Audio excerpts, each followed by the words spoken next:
Bueno, bienvenidos a este especial de TLV1, agradecemos a todos los que nos estén acompañando y como siempre decimos, si entra a través de Facebook, ponga me gusta, si entra a través de YouTube, suscríbase y ayúdenos a difundir toda la verdad primero, que es un gran esfuerzo que hacemos a través de este medio de comunicación. Como habremos visto, en el inicio del programa lo dedicamos exclusivamente a el Día de la Raza, 12 de octubre. Día de la Raza, que es justamente lo que nos reivindica nuestra unión con la hispanidad, con España, con nuestro acervo cultural. Y por supuesto, acompañada de la cruz, ¿no es cierto?, de la evangelización, que fue lo importante en todo nuestro acervo cultural. Pero ¿qué pasa? El 12 de octubre se conmemoraba en todos los países iberoamericanos como un momento histórico en que la Europa occidental arribó por primera vez al continente americano. Y desde el año 1917, por decreto del entonces presidente de la Nación, Hipólito Yrigoyen, se recordó esa fecha bajo el nombre del Día de la Raza. Inclusive hay monumentos en la ciudad de Buenos Aires. La Constitución de 1994 comenzó a hablar sobre el tema de los derechos. La igualdad reconoce la preexistencia étnica y cultura de los pueblos indígenas argentinos, garantizando, entre comillas, el respeto a su identidad y derecho a una educación bilingüe intercultural. ¿Qué pasó?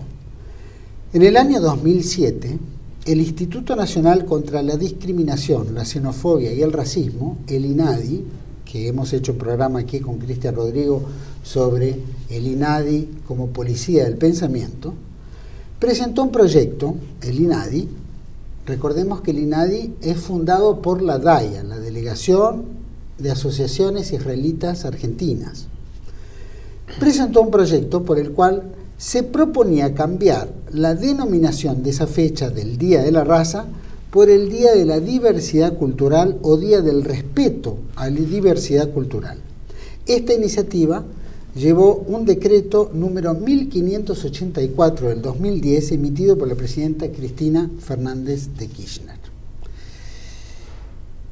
Todo esto lleva a que nosotros queremos reflexionar como canal nacional, como canal argentinista, como canal que reivindica nuestra raigambre hispano, criolla, o vamos a llamarla mejor indoamericana, indo-iberoamericana, vamos a hacerla bien completa, y católica, porque toda Hispanoamérica fue fundada con la evangelización, con la cruz de Cristo en nuestra América.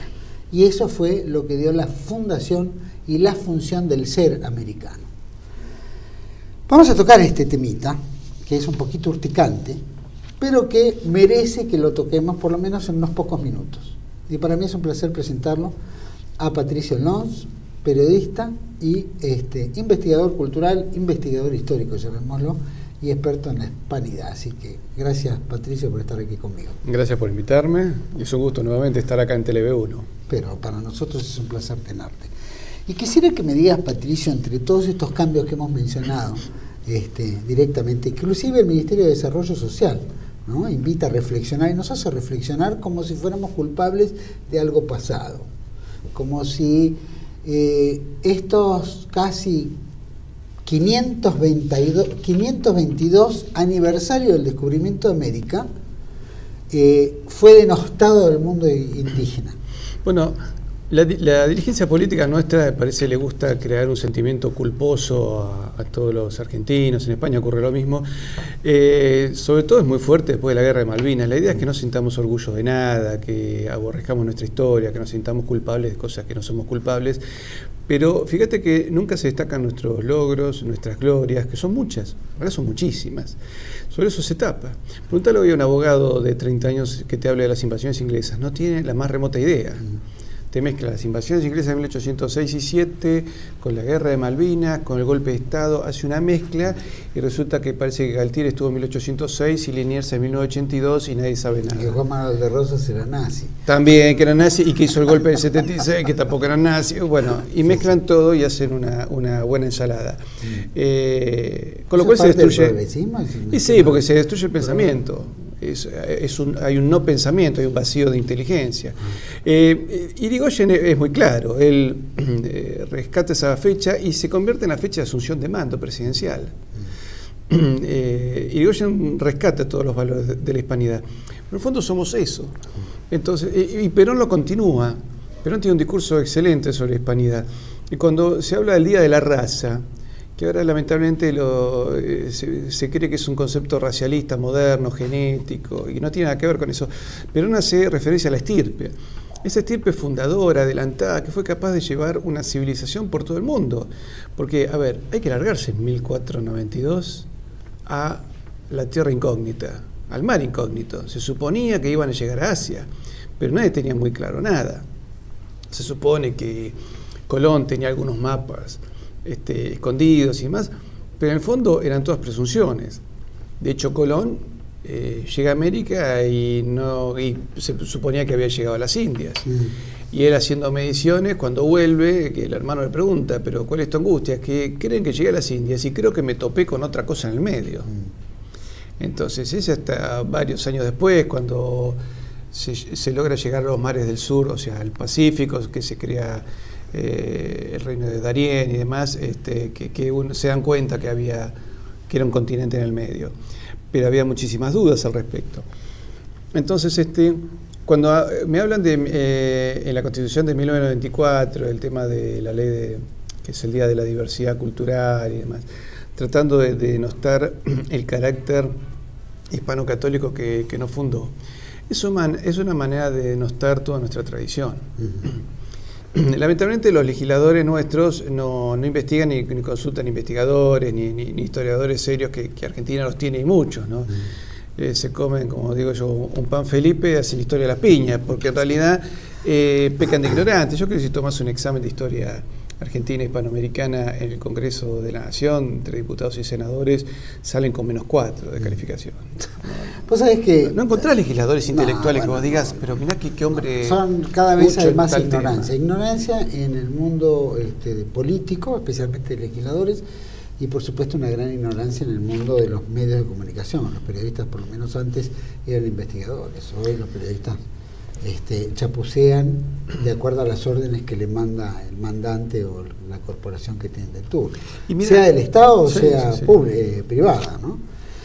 Pero vos sabés que acá tuvimos hace unos tiempitos atrás, tocamos el tema de 1492, fin de la barbarie, comienzo de la civilización en América, que fue un libro que escribió Cristian Rodrigo.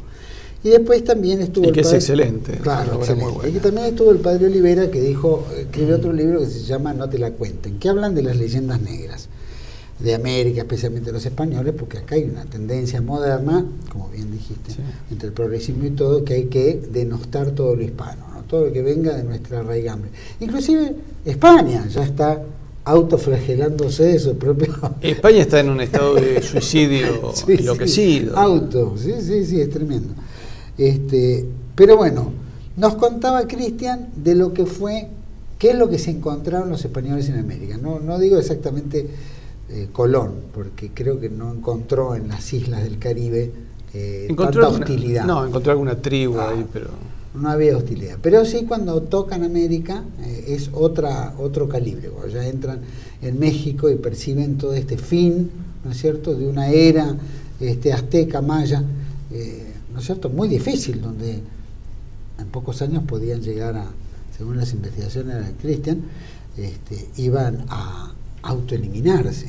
Y el Imperio Azteca tenía un proceso de sacrificios humanos permanentes, ¿no? Llegaron a matar 1.000 o 10.000 personas en un día de sacrificios humanos. Hubo un caso, creo que fueron 70.000, si no me equivoco. 70.000 en una semana, creo que fue, en un acto, digamos, religioso. O sea que estamos hablando de una perversidad entre ellos mismos. Pero de esa llegada de los españoles a América, cuando ven todo ese escenario, vos en tus investigaciones, ¿cómo también la podés traspolar, digamos, al hoy en día, para que la gente entienda que esa primero habría que entender que acá no había estados preexistentes.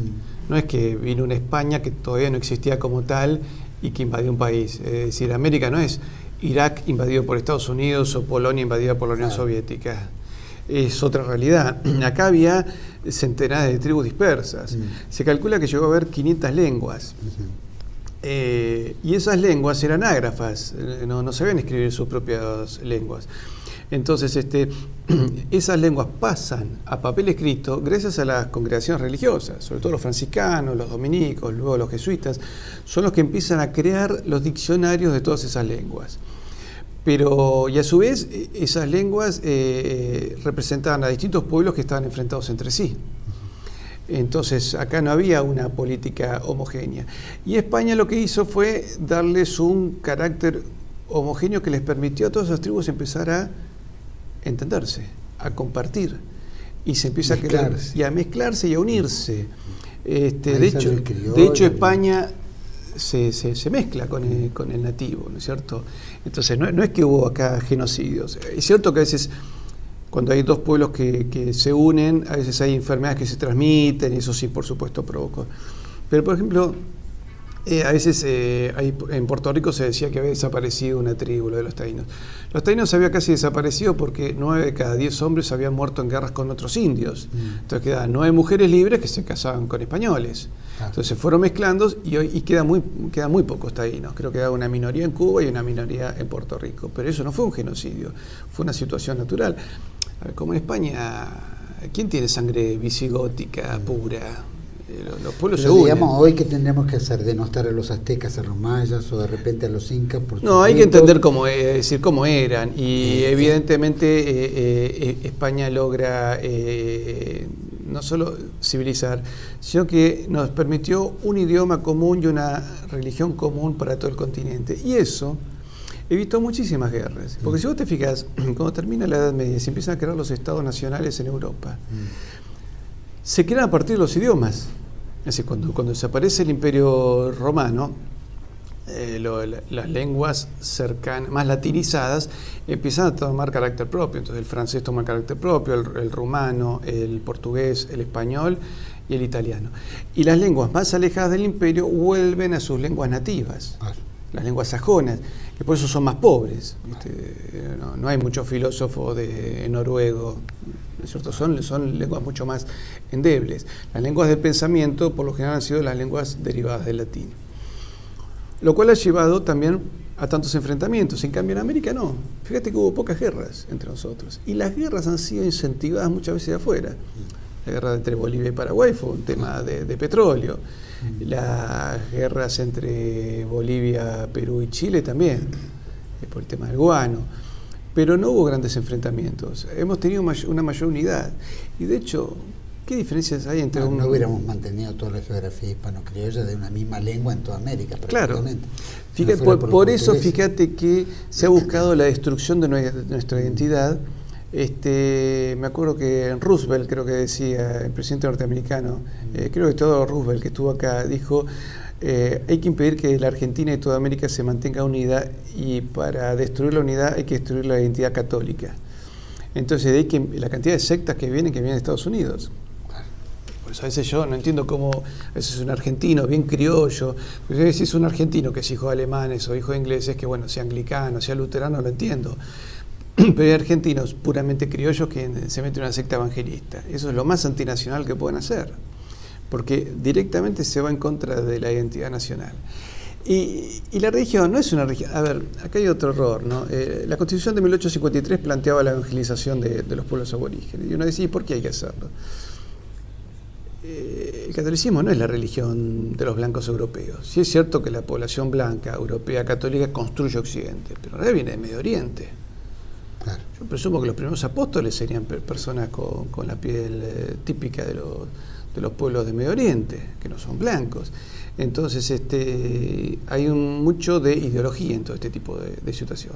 Una ideología que busca la destrucción de la identidad nacional. Porque si nosotros pensáramos los parecidos que tenemos entre nosotros, podemos replantearnos justamente una nueva confederación de estados. Nosotros en los últimos 200 años nos hemos dividido en 8 estados. Y si querés, en algún momento nosotros formamos una unidad desde Colombia, Ecuador, Perú, Chile, el Alto Perú, que es Bolivia, Paraguay, la banda oriental y nosotros, y Guinea Ecuatorial en África. Y todo eso se fue desmenuzando. Si realmente nos planteáramos, en base a nuestras identidades comunes, volver a ser un Estado común, y seremos un Estado poderoso. Sin duda, sin duda. Bueno, era la gran América, ¿no? La patria grande que hablaba tanto Juan Manuel de Rosas también y tantos otros, ¿no? No esta patria grande semántica, frívola que plantean hoy en día. ¿O no, que tiene, yo creo que no hay ningún tipo de similitud entre una cosa y la otra, ¿no? Ahora la Constitución de esta del 94 dice rescatar las lenguas aborígenes. Las lenguas aborígenes se había encargado la Iglesia. Fueron los procesos independentistas que prácticamente empezaron a abolir las lenguas originarias. Y así fue el desastre que se hizo y los resentimientos que se crearon. Pero en realidad, y además el tema de la hispanidad, no es un concepto, porque uno lo ven como un concepto derechoso, de catolicismo ultramontano. Fíjate que Manuel Ugarte, que era socialista, él planteaba una Hispanoamérica unida. Pero Perón también lo planteaba desde otra posición. Pero incluso vos sabés que hasta León Trotsky, un día hablando con socialistas argentinos, le dijo: es imposible una revolución socialista en América, porque ustedes son un solo país dividido en 25 estados. Traten de unificarse, desarrollar un estado, un capital nacional, y después hagan la revolución. Y lo decía Trotsky, fíjate que está en la otra punta del perfil, del arco ideológico. Pero es cierto que la identidad hispanoamericana está dada básicamente por la fe y por la lengua. Vos sabés que, según el gobierno nacional, el 12 de octubre debe ser un día de reflexión histórica y diálogo intercultural. Y sería bueno que dice los, esto deja atrás, qué sé yo, reflexionen. los excesos, el proceso de la conquista de América, en fin. ¿Hubo en algún momento que se atentara? Por ejemplo, vamos a hablar de nuestro país, ¿no? En realidad, porque es donde guadañan el Día de la Raza, ¿no? ¿Hay algo que nosotros nos tengamos que sentir culpables contra alguien, contra un mundo aborigen, originario, llamémoslo entre comillas, como para decir no tiene que existir la raza, o la raza implica solamente la española? No, mira, habría que preguntar una cosa, pero si cuál era la razas, relación. Razas. Por eso te decía, sería bueno que los políticos reflexionen. ¿Cuál era la actitud de los pueblos aborígenes, incluso antes de la independencia? Muchísimos habían accedido a título de don y títulos nobiliarios. Muchísimos, sobre todo en Perú. Bueno, todos tenían. Sí, pero a los caciques se les había otorgado títulos, blasones y escuelas para sus hijos, ¿no es cierto? Y tierras reconocidas y tierras con una fuerte autonomía donde estos caciques, muchos de ellos ennoblecidos, tenían directamente autoridad. Todos esos derechos se van perdiendo a partir de 1810. Y vos tenés, por ejemplo, la población charrúa que estaba en la banda oriental fue masacrada después de la independencia, en un proceso de sistemática masacre, a punto tal que los últimos fueron llevados a Bélgica y expuestos en un zoológico. Fue todo un escándalo cuando la población belga, al descubrir que eran seres humanos, se quejó y fueron liberados. Y algunos de ellos quedaron. Quiere decir que la República, o la democracia, entre paréntesis, trajo esos enfrentamientos. Los movimientos España. Independentistas primero acabaron con los derechos de todos ellos, acabaron con las propiedades de los indígenas sobre la tierra. Pero vos tenés, por ejemplo, en 1806, cuando se produce la primera invasión inglesa, después del triunfo del 12 de agosto, el día de la Reconquista, un tiempo después se estaba analizando en el Cabildo preparar un ejército para una posible nueva invasión. Y llegaron 16 caciques al Cabildo de Buenos Aires. Piden hablar y uno de ellos habla en nombre de todos y dice: reprochamos a nuestro buen rey soberano don Fernando VII que no nos haya convocado para echar a la basura inglesa. Y ofrecen 30.000 indios y 100.000 caballos que actuaron en la defensa de la costa. Algunos dicen que hubo una carga de caballería sobre las tropas de Whitelock en la segunda invasión inglesa, una carga de caballería indígena, pero ellos mismos reprochaban el no haber sido considerados. Y de hecho, cuando se produce la guerra de independencia, vos tenés que el ejército realista estaba formado casi todo por indios voluntarios, ¿no es cierto? Que siguieron luchando hasta después de la batalla de Ayacucho, 1826 en la isla del Chiloé, 1832 en Colombia, y algunos se fueron a España. ¿no es cierto? No te olvides que había también nativos criollos, algunos ya con sangre indígena, que participaron, por ejemplo, en la batalla de Trafalgar. Hay proto-argentinos que lucharon por el rey de España en la batalla de Trafalgar, mucho antes de 1810, ¿no es cierto? Entonces, las cosas no son tan como se dicen. En realidad, ese pueblo aborigen era profundamente defensor de la tradición hispánica. Hay un periodista mapuche que dice, al comienzo, como todos los encuentros entre culturas, hay choques. Dice, nosotros el primer choque que tuvimos con los españoles, sobre todo los mapuches, fue un choque violento. Pero fueron los españoles los que nos permitieron, por ejemplo, pasar a papel nuestra lengua y salvarla. Son los españoles los que nos enseñaron a edificar viviendas, hospitales y escuelas. Así que en realidad, a pesar del primer choque que tuvimos, debemos agradecerle a España. Y sí es cierto que hubo en un momento, en el siglo XVI, en la zona de, podemos decir, Centroamérica, en algún momento en el Perú también, algún abuso de algunos encomenderos. Siempre pasa eso. Pero a ver, Juan Manuel, no tenemos abuso de nuestros concejales, legisladores, gobernadores. Al presidente de la República. Claro, y tenés uno que dice, si no te gusta que yo use el avión para que vaya a salir con el avión oficial, para que salga con mi novia, presenta una lista y presentate de candidato. Eso directamente es un insulto, es una burla. Pero que lo usen los hijos, o gasten el dinero, o hagan pactos secretos con las empresas de acuerdo a la autoridad que tienen como Estado, pactos secretos, qué sé yo, claro, Chevron, esto que se firman, o la deuda externa, o tantas, o la miseria. Que malgasten el dinero público. ¿No es cierto? Le hicieron un falso diario Clarín para criticar a sus opositores, y eso es dinero que sale del ANSES, sale de nuestros bolsillos, no es que sale de la nada eso. Entonces, por supuesto que hubo. Ahora, fíjate que hay un abuso de unos encomenderos, y el informe que le llega a Carlos V fue escrito por un aborigen totalmente alfabetizado, ella era un hombre docto, que lo escribe en un castellano perfecto del siglo XVI, donde hace todo un relevamiento de la situación, lo que se había hecho bien, lo que se había hecho mal, los problemas que había. Llega Carlos V y Carlos V frena la conquista y envía una comisión para investigar qué era lo que estaba ocurriendo. Y en algún momento algunos otros también quisieron abusar de los indios, esclavizarlos y decir, hasta plantearon que no eran seres humanos. Entonces, Carlos V hace intervenir a la Santa Sede, se produce lo que se llama controversia de Valladolid, donde se analiza el tema, no, son seres humanos, y es la Iglesia la que sale en defensa de los pueblos aborígenes y le pone un freno a los encomenderos. Ahora, estas cosas se corrigen, luego alguien la trampea, se vuelven a corregir. Es el devenir de las civilizaciones.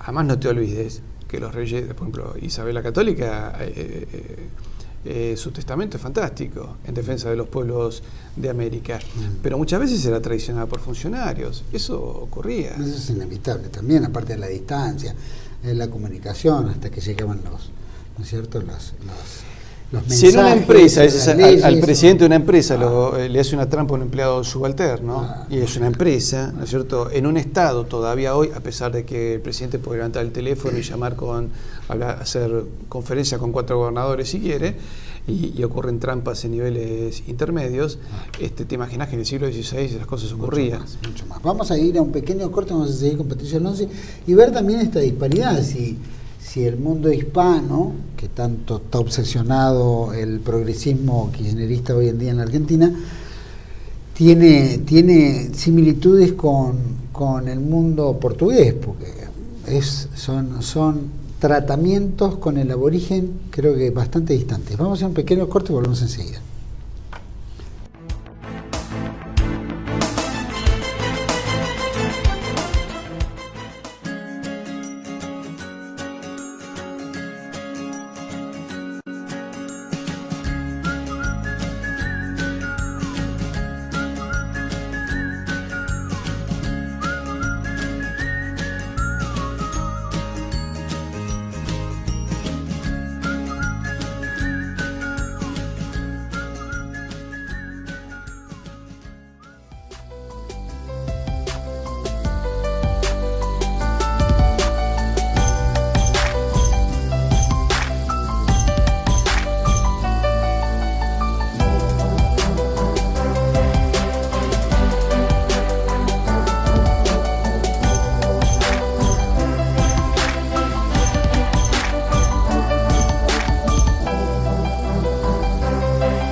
Bueno, seguimos aquí en este especial de TV1 1492 con Patricio Loms. Patricio, te preguntaba en el bloque anterior las diferencias entre el mundo, llamémoslo, si lo groseramente, de abusos que tanto acusan España o los españoles en América con respecto a los aborígenes o los negros o qué sé yo. ¿Qué disparidad o qué similitudes o qué comparaciones tenemos con el mundo portugués o anglosajón, por ejemplo? Bueno, mira, la leyenda negra que está tomada... Digo, porque el mundo anglosajón sí. es el que más jode en meter acá en nosotros esta culpa contra España. Bueno, entonces sería bueno que los anglosajones recuerden que cuando ellos pisaban un continente no dejaban nadie vivo, ¿no es cierto? La única india que dejaron fue Pocahontas, sí. Que incluso vos sabés que es una historia robada. Sí, en realidad es un español, Juan Ortiz, sí. Un sevillano que es salvado por una aborigen, y ella lo rescata y se lo lleva a otra tribu, y en esa tribu le vive 10 años y en 10 años aprende las lenguas, él le enseña el castellano a los aborígenes, le transmite la religión y civiliza a un pueblo, pero si no, ellos no dejaban tierra, hacían tierra arrasada. Fíjate, en Australia fueron juntando a los aborígenes en la península de Tasmania y los masacraron a todos. Quedaron muy poquitos. Quedan una minoría de nativos en Australia, pero es un pequeño porcentaje. En la India mataron de a decenas de millones por hambre, fomentando enfrentamientos, utilizándolos como tropa. Los hindúes se salvaron porque eran una población millonaria, pero un país muy era una región en realidad muy habitada, eran reinos contrapuestos. Bueno, en China, en China, metiendo el opio, murieron millones de chinos. En África, acordate, las guerras contra los zulúes fueron guerras de masacre. Entonces, en realidad Inglaterra, donde pisó, trató de dejar el terreno sin gente. Y de alguna manera, fíjate que ocurre hasta con nosotros. Fíjate todos estos acuerdos mineros. ¿Por qué en todas las provincias mineras aumentó tanto el cáncer? ¿Por qué se fomenta la destrucción de la familia? Que la gente no se case, que no tenga hijos, si los tiene, que los aborte, de distintas maneras. Entonces, nosotros tenemos una población casi, te diría, estancada en cuanto a cantidad de gente. Para el territorio que tenemos, políticamente, llamémoslo, políticamente, económicamente y estratégicamente, ¿no? En 10 años lo que aumentó de población argentina es una población de inmigración, sí. No calificada, y incluso de pueblos que no tienen nada que ver con nuestra historia, nuestra tradición, ¿no es cierto? Y que genera choque, genera delito, y de hecho, si uno le pregunta los informes de la Policía Federal, hay barrios donde se sabe que el delito está manejado por bandas de determinados países, ¿no es cierto? Entonces, pero volviendo España es al revés, al contrario, se fue integrando. Los ingleses, para tapar sus culpas, crean la leyenda negra junto con los holandeses. Hay un holandés que plantea todo este tema, y hace un libro con dibujos de mostrar a los españoles cometiendo carnicerías aquí y allá. Entonces, que eran por lo general las carnicerías que los holandeses cometían también. O que los ingleses, ellos tenían letra propia para inventar leyendas. Y los portugueses sí eran esclavistas. En Castilla el tema de la esclavitud fue algo que Isabel la Católica lo fue reduciendo hasta terminarlo, ¿cierto? Fernando el Católico terminaba haciendo siempre lo que quería Isabel. Bueno, la prueba es tan pocos negros que hay en Iberoamérica, ¿no es cierto? Fuera de Portugal, fuera de Brasil, perdón. Brasil, que es colonia portuguesa. Y después tenés negros en las colonias inglesas, como por ejemplo Jamaica. Y Colombia también. Colombia hay también un poco. Acá vinieron pocos. Acá también la iglesia era un freno moral. Y después algunas congregaciones los educaban, los alfabetizaban medio en secreto. Pero fíjate que en las invasiones inglesas se crearon los regimientos de pardos y morenos que lucharon con fiereza contra el inglés, y básicamente por una cuestión religiosa. Estaban totalmente cristianizados, sabían que los ingleses eran protestantes y lucharon con ferocidad contra ellos. Pero hubo pocos, después algunos murieron ahí, otros mueren en la guerra de independencia en ambos bandos, y también la fiebre amarilla. Sobrevivieron una mayor cantidad de población negra en Uruguay. Que es donde no llegó la fiebre. Claro, y que se ha mezclado, ¿no es cierto? Más bien en Uruguay tenés más bien población mulata, ¿no es cierto? Que forman parte de la sociedad. Pero los ingleses, los holandeses y los portugueses fomentaron esta leyenda negra. Lo peor de todo es que los españoles, los argentinos, hemos comprado este cuento, sin sentarnos a pensar, a ver, ¿a quién beneficia si yo denosto mi historia? Primero me tengo que poner a plantearme eso, ¿cierto? Son un poco estos Piña y todos estos que terminan trabajando, en el fondo siempre han terminado trabajando para los ingleses de alguna manera, que han buscado la desunión permanente entre los pueblos de América. Incluso este acercamiento que hay hoy en los pueblos estaba en base a conceptos más ideológicos que culturales, ¿no es cierto? Y tampoco se logran grandes concreciones, porque se va a decir, bueno, desde el Mercosur a fecha, en 30 años, hemos logrado borrar las fronteras y tener, no sé, una moneda única y una política económica en común y una política militar en común. Bueno, podríamos decir que hemos tenido algún resultado, pero creo que han sido más bien escasos. El Mercosur todavía es un sistema de conflicto, ¿no es cierto?, donde nosotros hemos reducido nuestra capacidad industrial. Es curioso este ataque anglosajón sobre el mundo hispano, porque uno lo ve, por ejemplo, si alguno visitó Washington en el monumento de Lincoln o el monumento de Jefferson, que tienen estas grandes placas a los costados del monumento, donde habla del hombre, las libertades, qué sé yo, el reconocimiento, la interconexión con Dios, ¿no? Bien iluminista, sí. ¿No es cierto? Pero lo curioso es que ellos hasta hace 30 años, los negros, no tenían acceso a los colectivos ni a los baños públicos, ¿viste? Tenía que haber baños para negros, colegios para negros, es decir, y hasta públicos. Hace poquito los holandeses, ¿no es cierto?, en Sudáfrica. Bueno, y mirá, vos lo nombraste a Lincoln y a Jefferson, ellos eran esclavistas también. Claro, o sea, sí. Lincoln, antes de la presidencia, él tuvo esclavos. Luego, bueno, toma la bandera de la esclavitud, pero la guerra de secesión tampoco fue por el tema de la libertad de los negros. Había otros intereses. Había dos modelos en disputa, dos modelos económicos. Si no, nos explica por qué hubo negros en el sur peleando en defensa del sur. ¿No? Ahí hay algo, claro, hay algo que no se entiende. Y Jefferson tuvo hijos naturales con mujeres de raza negra, ¿no es cierto? Es más, algunos de sus hijos, por un tema económico, él mismo los vendió. Y después, bueno, es un prohombre de los Estados Unidos, ¿no? Pero pongamos las cosas en su sitio. Acá ese tipo de villanías no llegaron a ocurrir. No tuvimos un Juan Manuel de Rosas con esclavos, o que bendice a sus hijos. Eso con Juan Manuel tuvo hijos naturales, pero de alguna manera trató de protegerlos. Pero es el mayor ejemplo de acercamiento al mundo aborigen. Sí, por supuesto.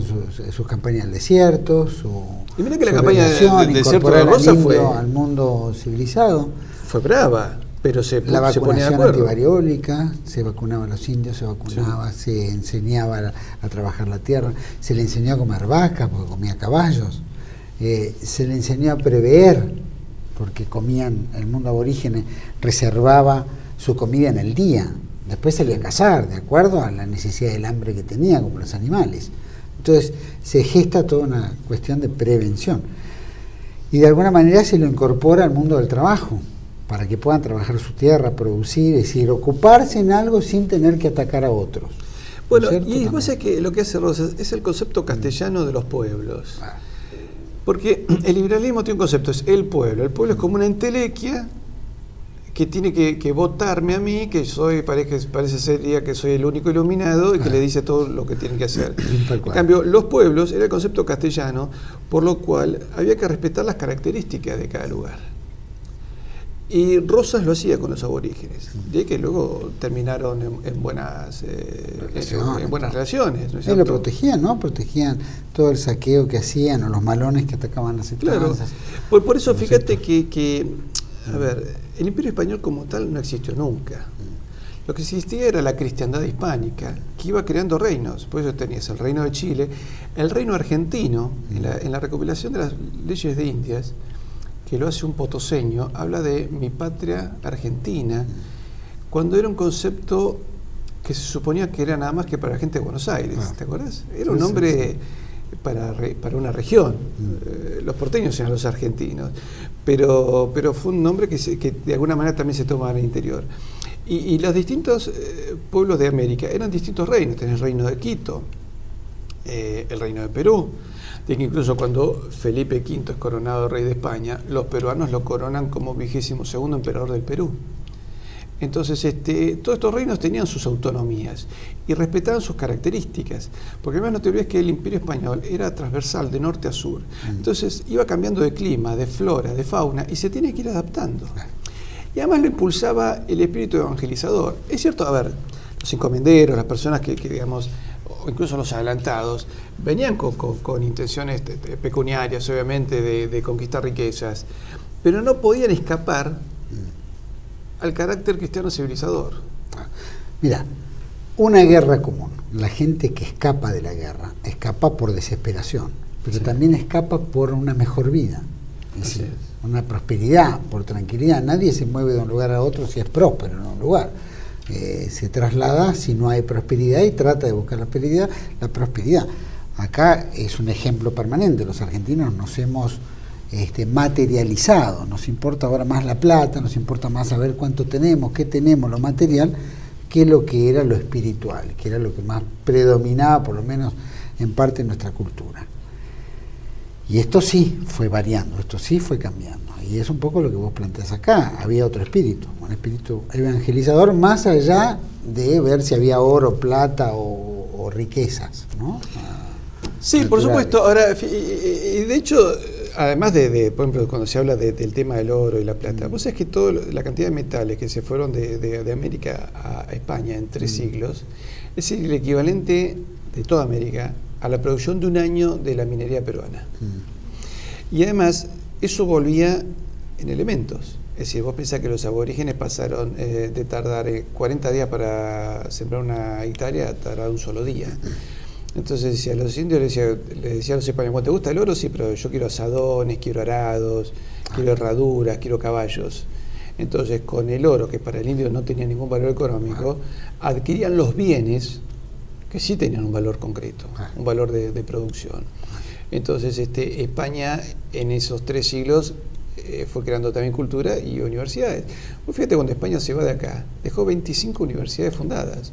Cuando Inglaterra le hace la guerra a las 13 colonias americanas, no había dejado nada. Creo que Harvard era una escuela. Era una escuela terciaria, pero nada más. De hecho, había colonos norteamericanos, digamos, ricos, que enviaban a sus hijos a estudiar a las universidades de la hispanidad. Eso existía. Y existía una industria en ciernes cuando ya España, digamos, se tiene que ir de América. Pero deja toda una cultura, deja una civilización. Yo creo que faltó tal vez dejar una dirigencia mejor formada, eso puede ser, porque también, a ver, el corte fue abrupto y fue con una guerra que duró 15 años.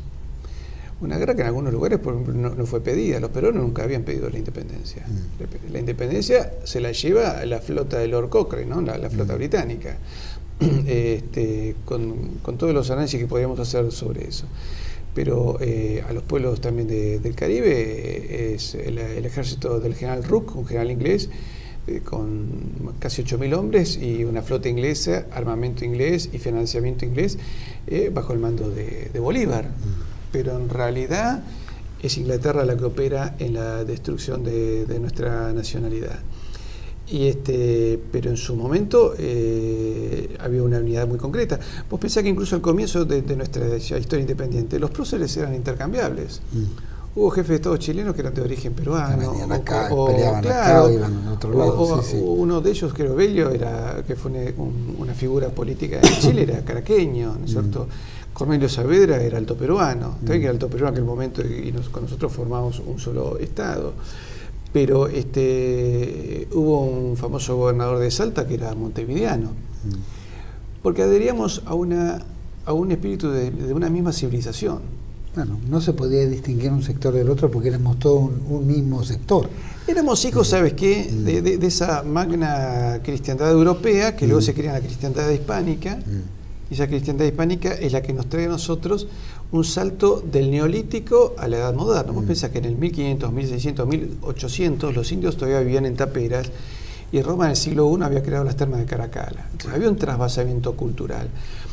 Pensá que el 90% de la dieta cárnica y cerealera de América fue aportada por Europa. Y América le aportó a Europa el chocolate y tantas cosas más, ¿no es cierto? Tantos productos naturales que llegaban de América a Europa. Pero ahí sí hay un intercambio interesante donde nos enriquecimos mutuamente. Pero lo que no se puede decir es que acá hubo una política de saqueo, ¿no es cierto? Sino que, digamos, el oro y la plata se convirtió en universidades, se convertía en arados, se convertía en desarrollo. Bueno, pero está todo lo que dejó. Claro. ¿No es cierto? En la universidad la cruza, es decir, todas nuestras diferentes, digamos, diferencias raciales entre el criollo, el mulato, etcétera, ¿no es cierto? Además, si cuando caminás por América... basta verlo, está a la vista. A ver, esto no es una Europa trasladada. Sí, es cierto, España nos trajo, como hemos dicho más de una vez, la filosofía griega, la fe de Tierra Santa, el orden romano y ese coraje español. Pero después la cantidad de amigos que tenemos con la piel oscura es porque tienen sangre india. Entonces esto significa que deberíamos considerar el 12 de octubre como una fecha, llamémoslo patria, sí, o por supuesto, una fecha del Día de la Raza Real. Sí, sí.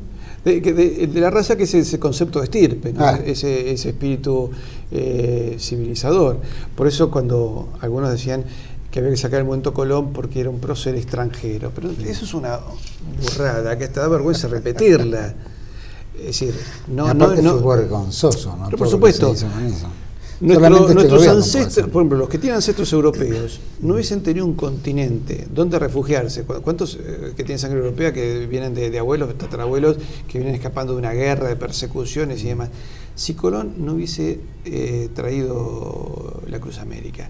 Entonces, Colón es un prócer común a todos nosotros. El 12 de octubre debería ser una fecha común a toda la hispanidad y como algunos emblemas, el emblema de los Reyes Católicos. Y deberían estar en cada escuela de nuestro país. La aspa de Borgoña, que es la bandera común con la cual toda América luchó contra Inglaterra incluso. Debería ser una bandera común. Yo siempre digo, cuando se hace la cumbre iberoamericana, además las banderas locales, tendríamos que tener las aspas de Borgoña.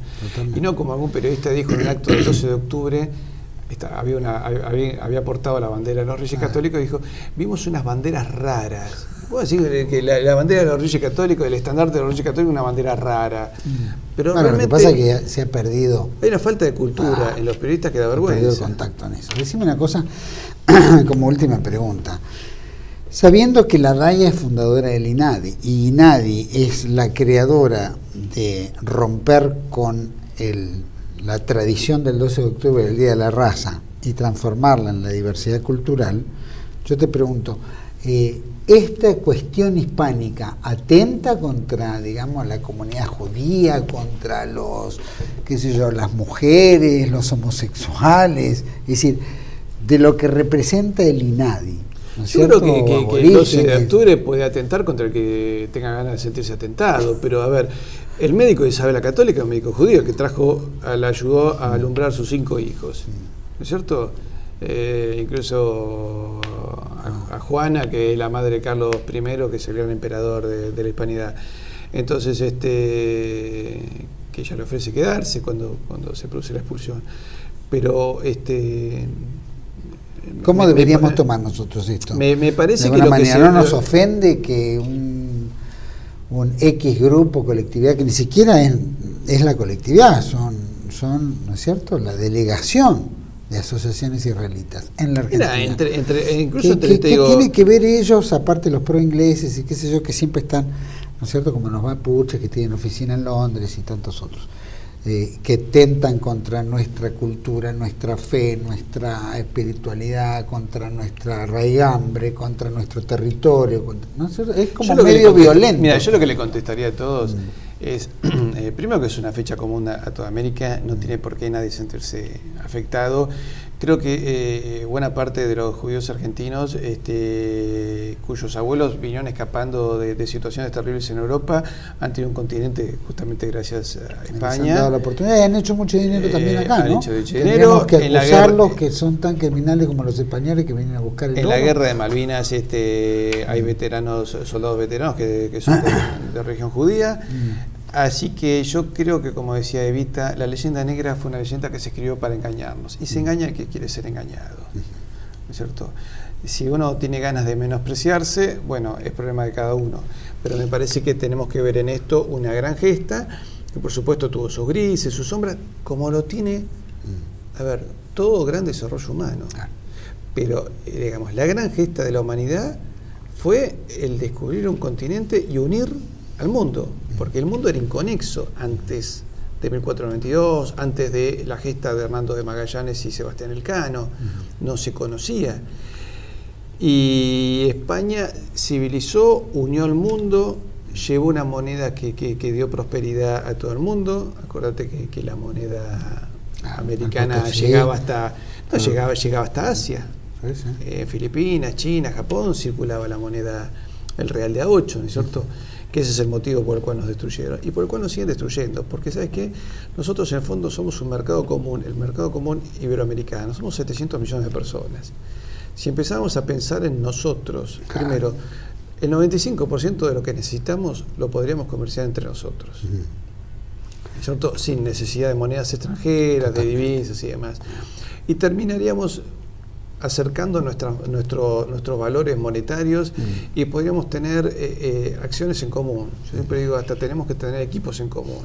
¿No es cierto? Yo siempre digo, cuando los Pumas juegan, Uruguay tiene pocos jugadores de rugby, deberían ser incorporados. Deberíamos tener una selección de fútbol argentino-uruguaya, por ejemplo. Entonces, deberíamos tener un sistema de defensa común, un sistema de colaboración para desastres. Es decir, hay un terremoto en México, tenemos que ser 25 naciones con un sistema unificado para ayudarnos, para ir a socorrernos, por ejemplo. Y si hay una guerra y una de las 25 naciones es afectada, tenemos que salir los 25 a defenderla. Si hay un conflicto entre dos de estas naciones, las demás naciones tenemos que estar en el medio para impedirlo. No tiene que volver a haber una guerra entre Perú y Ecuador, entre Bolivia y Paraguay, entre Chile y sus naciones limítrofes, ¿no es cierto? O entre Honduras y El Salvador. Pensé que entre Honduras y El Salvador una guerra por el fútbol, por un partido de fútbol hubo 900 muertos. Sí, la guerra del fútbol. Bueno, eso no puede volver a ocurrir. Bueno, es que a veces las guerras se dan. Yo no sé si se dan tanto por la guerra del fútbol o la venta de entradas, como ocurrió con nosotros en Brasil, ¿no es cierto? Que capaz que alguien se quedó con la plata, ¿no? Porque generalmente las guerras son económicas. Por lo general tienen sí. un trasfondo económico muy fuerte. Pero nosotros, justamente gracias a España, en nuestro continente hemos tenido pocas guerras. Sí. Toda guerra es lamentable, ¿cierto? Pero hemos tenido pocas guerras. Fíjate que en cambio Francia y Alemania en un lapso de 70 años tuvieron 3 guerras durísimas y 2 de ellas fueron las guerras más bestiales que sufrió la humanidad. Ese tipo de conflictos a ese nivel no hemos llegado a tener. Patricio, muchísimas gracias, fue riquísimo el programa, por lo menos para hacer trabajar un poco la cabecita. Te agradezco mucho. Gracias por haber acompañado. A todos ustedes, como reflexión, en realidad nosotros lo que estamos viendo es que bueno, pasaron 522 años del descubrimiento de América, hay que denostar todo lo que es español, porque el nuevo progresismo cultural kirchnerista, pro anglosajón, pro extranjero, porque no es nuestro, nos imponen determinadas leyes, como nos han venido sucediendo con la Constitución del 94, etcétera, etcétera. Pero sí, lo que vemos que es como algo diabólico, ¿no? Como un mal, como un diablo que está suelto. Entonces tienen que confundirnos permanentemente. Nosotros tenemos que odiar a nuestros antepasados como de alguna manera hacen romper el hilo conductor de la familia. Si uno odia a su madre, odia a su esencia. Si nosotros odiamos a España, entonces rompemos nuestro hilo conductor con nuestra madre patria, que nos dio todo. Más allá de, como recién decías, algunos puntos que haya podido haber abuso. Es lógico, en una extensión tan grande, en diferentes expediciones adelantados, hay buenos, malos, como hay en todo. Por lo tanto, eso puede haber ocurrido, pero eso no significa que toda la campaña haya sido terrible, ¿no es cierto? Y que se haya transformado en una leyenda negra donde tenemos que odiar a nuestra esencia de raigambre hispano-criolla, ¿no es cierto? Eso es como que alguien quiere hacer que esto se corte. Y si esto se corta, nosotros perdemos el quiénes somos. Todos tenemos la necesidad de identificarnos dónde estamos. Las madres, abuelas, tías, primos, todo de Plaza de Mayo están buscando a sus padres. ¿Por qué? Porque necesitan el hilo conductor con quién era su padre, su madre, etcétera, para poder hilar y cerrar esas baldosas de su propia historia. Bueno, en nuestra cultura pasa exactamente lo mismo. De la misma manera que se acusa a la España que vino, que a estafar, a llevarse, a matar y qué sé yo, lo vemos en el día de hoy. Pero lo vemos trasladado en una economía con las grandes corporaciones. Vemos en las mineras, lo hidrocarbúrico, etcétera. Y vemos los grandes monopolios anglosajones por general, anglosajones, porque no conozco grandes corporaciones iberoamericanas, pero las anglosajonas están repartidas en todo el mundo, de las cuales se extrae toda la riqueza, y lo podemos ver en nuestro propio país. Entonces, ¿son ellos más antihispanos de lo que ellos alegan contra la hispanidad? Es decir, ¿qué calibre de categoría tendríamos que ponerlo? ¿Por qué, por ejemplo, nosotros que nunca tuvimos ningún inconveniente ni con nuestra lengua, ni nuestra formación, ni nuestra religión, ni nada, tiene que haber una organización como la DAIA, a través de las presiones internacionales, creando el INADI, para que ataque la esencia de lo que hace a nosotros, que es nuestra hispanidad y nuestra religión? ¿Por qué se hace eco al poco tiempo la Presidenta de la República en retirar el monumento a Colón, que es la esencia de la hispanidad en toda América? No es que conquistó solamente en Centroamérica, fue y volvió de España, sino que gracias a todo esto es debido a Colón. Si no fuera por Colón no hubiera habido todo esto, o hubiera pasado muchos años después, pero no hubiera habido ni mundo anglosajón, ni mundo portugués, ni mundo hispano. Entonces, si no fuera por Colón, a Colón lo tenemos que venerar, nos guste o no nos guste. Porque no es un problema de gusto, es un problema de historia. Es como hace el gobierno, saca el cuadro de Videla. Podrá gustarnos o no Videla, pero Videla es parte de nuestra historia. Nos guste o no nos guste, no podemos borrar. Así pasó, de la misma manera que este gobierno progresista, anti-argentino, defiende estas cuestiones y trata de borrar de la historia determinados personajes y perseguir, y qué sé yo, que es una cuestión, parece hebraica, porque tiene que ser una guerra perpetua y nunca se tiene que resolver. De la misma manera lo hizo el liberalismo en la Argentina, anulando nuestra historia de la Confederación Argentina. Y Rosas era el malo, entonces no tenía que figurar en ningún lado. Y por supuesto denostarlo. Y de la misma manera hoy vamos hacia nuestra historia inicial, ¿no? El virreinal, la colonia, etc. Entonces, lo que creemos como argentinos es no tener que prendernos en esto, que estas leyendas negras sean un mambo de ellos, pero que no nos involucren en romper nuestra cultura, nuestra forma, nuestra educación, nuestra fortaleza, que es justamente el ser católicos, el ser cristianos, el ser argentinos, el hablar el castellano como idioma de Castilla, que son nuestros fundadores, que tener cariño hacia nuestra madre patria, porque si no fuera por la madre patria no estaríamos aquí. Y todas esas esencias que nos hacen a lo nuestro, el gaucho, el criollo, todo eso deriva de la hispanidad. Entonces, no hay que denostar. El 12 de octubre es el día de la raza. El 12 de octubre es el día de la hispanidad. El 12 de octubre es el día de nuestro nacimiento.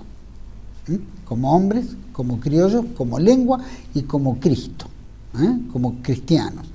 Entonces, no hay que hacer plurito, hay que hacer oídos sordos en toda esta pavada que nos quieren ir imponiendo y que poco a poco van golpeando y nos van perturbando. Pero esa es la realidad, hay que frenar esto.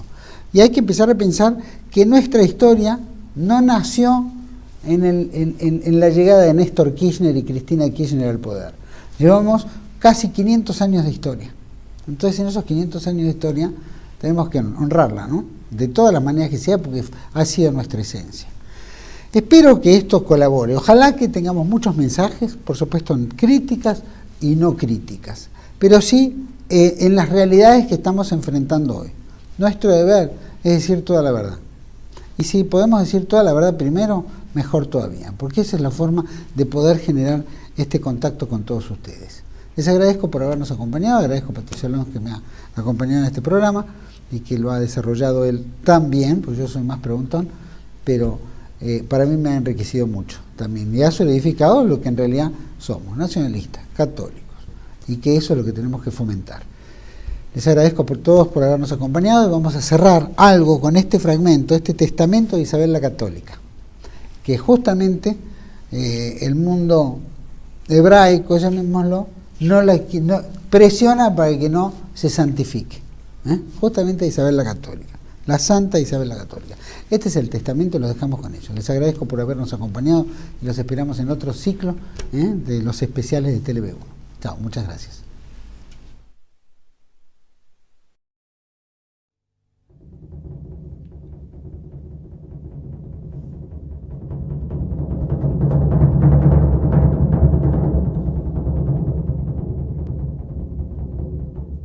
Yo, doña Isabel, reina, estoy preparada para morir.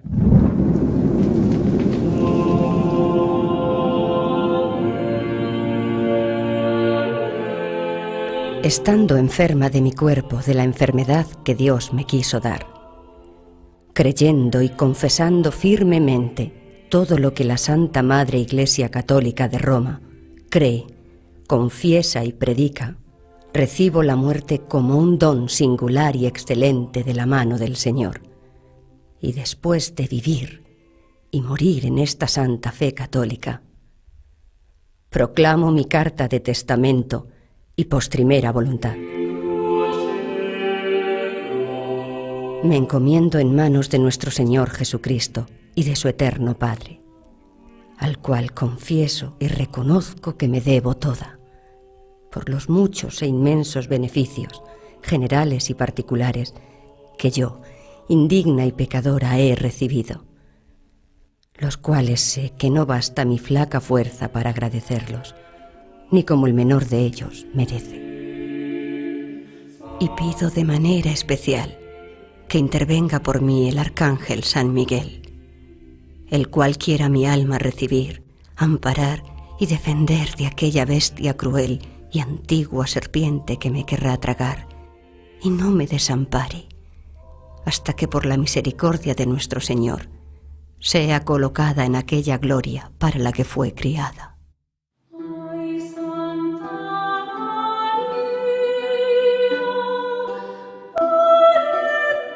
Quiero y mando que mi cuerpo sea sepultado en el monasterio de San Francisco, que está en la Alhambra de la ciudad de Granada, vestida con el hábito del bienaventurado San Francisco, en una sepultura baja que no tenga bulto alguno, salvo una losa baja en el suelo, llana, con sus letras esculpidas en ella.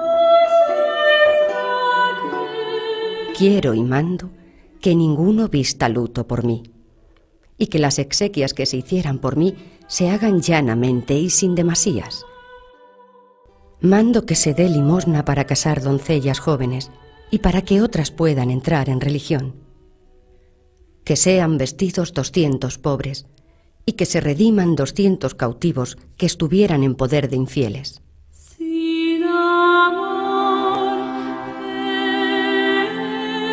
Quiero y mando que si el Rey y Señor eligiera sepultura en cualquier otra iglesia o monasterio de mis reinos, que mi cuerpo sea allí trasladado y sepultado junto con el cuerpo de su señoría.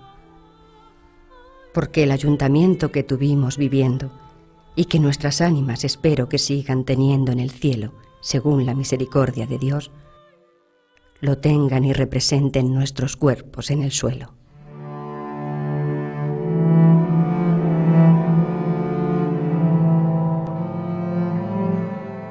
Tras el doloroso fallecimiento de mi hijo Juan, contando con 19 años de edad, de mi querida hija Isabel y de mi nieto Miguel, ordeno y establezco e instituyo como mi universal heredera de todos mis reinos después de mis días a la ilustrísima princesa doña Juana, mi muy querida y amada hija primogénita.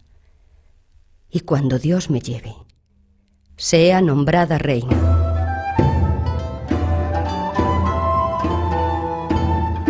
Doy orden de que mis súbditos y naturales les tengan el amor y los sirvan lealmente, como al Rey mi Señor y a mí han servido. También ordeno que si cuando Dios de esta vida me lleve, mi hija Juana no se encontrase en estos reinos, o estando en ellos, no quiera o no pueda entender en la gobernación de ellos, Sea el rey, mi señor, quien administre y gobierne los dichos reinos, hasta que el infante don Carlos, mi nieto, sea de edad legítima para regirlos y gobernarlos.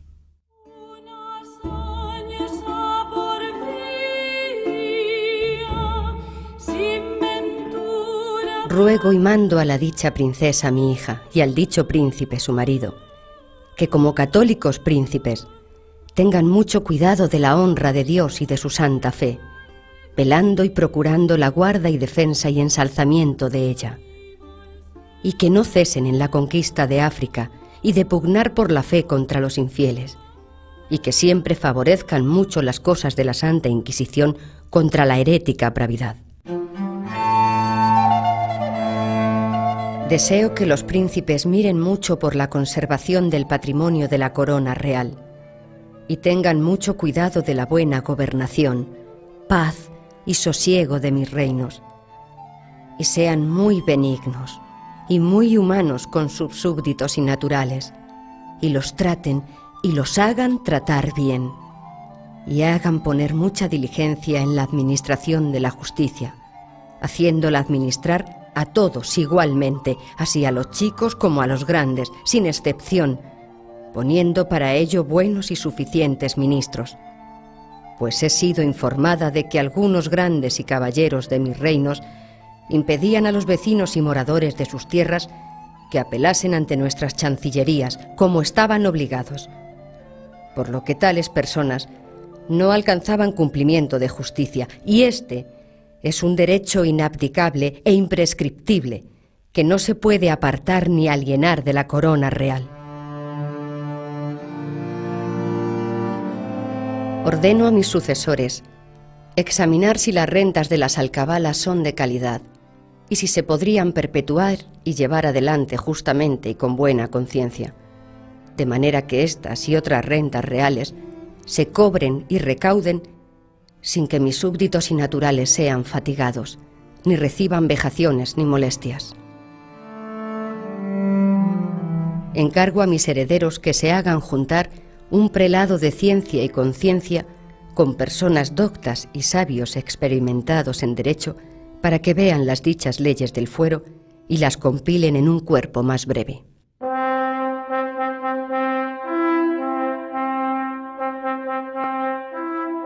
Cuando nos fueron concedidas por la Santa Fe Apostólica las islas y tierra firme del mar Océano, descubiertas y por descubrir, nuestra principal intención fue convertir a nuestra Santa Fe católica y enviar clérigos y otras personas doctas y temerosas de Dios para instruir a los vecinos y moradores de ellas y enseñarles buenas costumbres, poniendo en ello la diligencia debida. Por ello, suplico y encargo que no consientan ni dejen que los indios, vecinos y moradores de dichas indias reciban agravio alguno en sus personas ni bienes, y que sean bien y justamente tratados. Mando que mi testamento original, sea puesto en el monasterio de Guadalupe, para que cualquier persona pudiera verlo cuando fuera menester, y antes de que allí se lleve, se hagan 2 copias de él, y que uno de ellos se ponga en el monasterio de Santa Isabel de la Alhambra de Granada, donde mi cuerpo ha de ser sepultado, y otro en la iglesia catedral de Toledo, para que allí lo puedan ver todos los que de él quieran sacar provecho. Yo, la reina.